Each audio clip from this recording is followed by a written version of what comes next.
فانا عايز اخد الفوز بتاع امبارح كنقطه ايجابيه.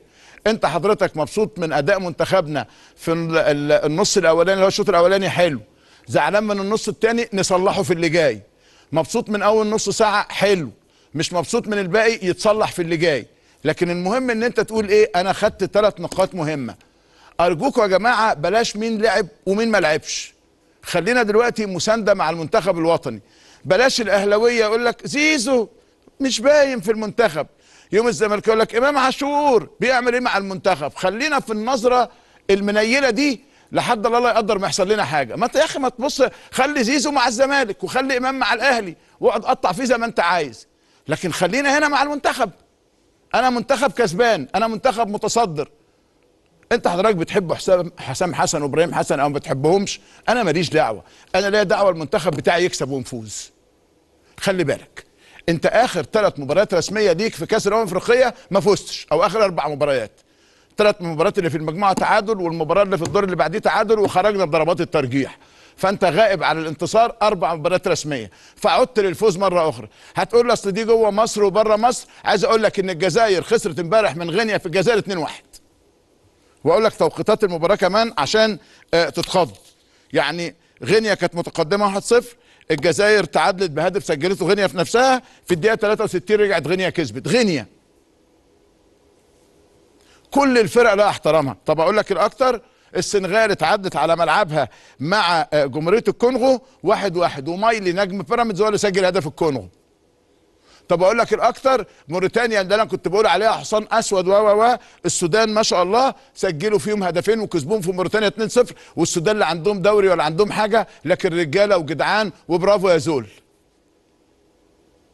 هي الكره بقت كده، مش هتلاقي كل حاجه انت عايزها، مش هتلاقي اللعب الحلو والنتيجه الحلوه والاداء المثالي، مش هتلاقي كل ده. وانا بقول لك من دلوقتي مش هتلاقي ده، كل ده مش هتلاقيه، مش هتلاقي كل حاجه جميله. بس هو الجميل انك تفوز وانك تنتصر وانك تكسب وانك تكمل. انا لا بقول كلام حماسي ولا بقول كلام مسانده لحد ولا بقول كلام دعم لحد ولا بقول كلام هجوم على حد، انا بقول لك امر واقع.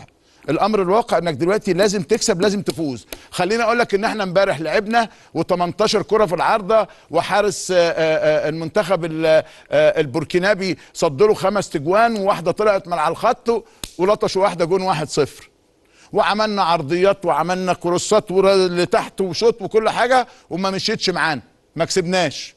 كنا هنقول ايه؟ عمرنا ما بنعترف هنا بالاداء، احنا كلامنا كله للاسف على النتيجه. فاحنا كمان طلعنا بقينا نتكلم عن النتيجه. انا اكتر واحد نفسه، انا بحب اقول الاستاذ حسن مسكاوي لما يطلع يتكلم على الاداء والنتيجه، بحب اقول الاستاذ فتحي سند، لكنه طب ما فيش في ايدي. طب لو مش في ايدي اعمل اداء ونتيجه، انا عايز نتيجه لحد ما ربنا يعدلها، واللي في نفسه حاجه ينولها. وهنعمل ايه؟ المهم عندي ان انا اكسب، والمهم ان التصريحات تطلع عاقله وعقلانيه، لان ده كمان مهم قوي، انه نحط الامور في حجمها. احنا لعبنا 3 مباريات ب9 نقاط، فاضل لنا مباراه، وعليك خير وعليك خير. في مارس الجاي نتقابل، نعم في مارس الجاي نتقابل وعليك خير. المهم عندي انه صلاح لعب امبارح وكان رمانة ميزان في المنتخب. البعض مش راضي قوي، البعض مبسوط، البعض شايفه العقل والجمال وكل حاجه، انا شايفه مؤثر جدا مع منتخبنا الوطني. انا بقى لما لا يهمني اللي جاب الاجوان مصطفى محمد اللي كان بيلعب في الزمالك، ولا تريزيجيه اللي كان بيلعب في الاهلي، ولا مش عارف اكرم توفيق اللي نزل، ولا زيزو، ولا مش عارف امام ما يهمنيش ده خالص. انا يهمني ده اسمه منتخب مصر، نصه من الاهلي، نصه من الزمالك، نصه من المحله، نصه من اي حته، انا ما يفرقش معايا. انا يفرق معايا ان انا احصل على 3 نقاط، يفرق معايا ان انا اكسب، يفرق معايا ان انا اتصدر مجموعه، ده يفرق معايا. وهذا ما حدث. يبقى مبروك لمنتخبنا الوطني. بتتكلم في المنتخب يبقى بتتكلم في المنتخب، بتتكلم في البلد، بتتكلم في الجمهور. جمهور، هو في اجمل من كده جمهور؟ والجمهور ده رايح لمصر ورايح لمنتخب مصر. الجمهور ما بيروحش الافراد، عشان نكون متفقين.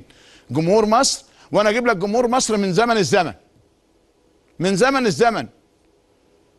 اجيبه لك في ماتش الكونغو اللي اهلنا، في ماتش اوغندا، في كاس الامم الافريقيه 2006، في تصفيات كاس العالم اللي فاتت، في تصفيات كاس العالم اللي قبلها، في اي حاجه. شوف جمهور مصر عامل ازاي، بيلبي الندى على طول. يعني بنفضل نتكلم نقول لك ان هم بيكونوا مخلصين ويكونوا رايحين وكل حاجه.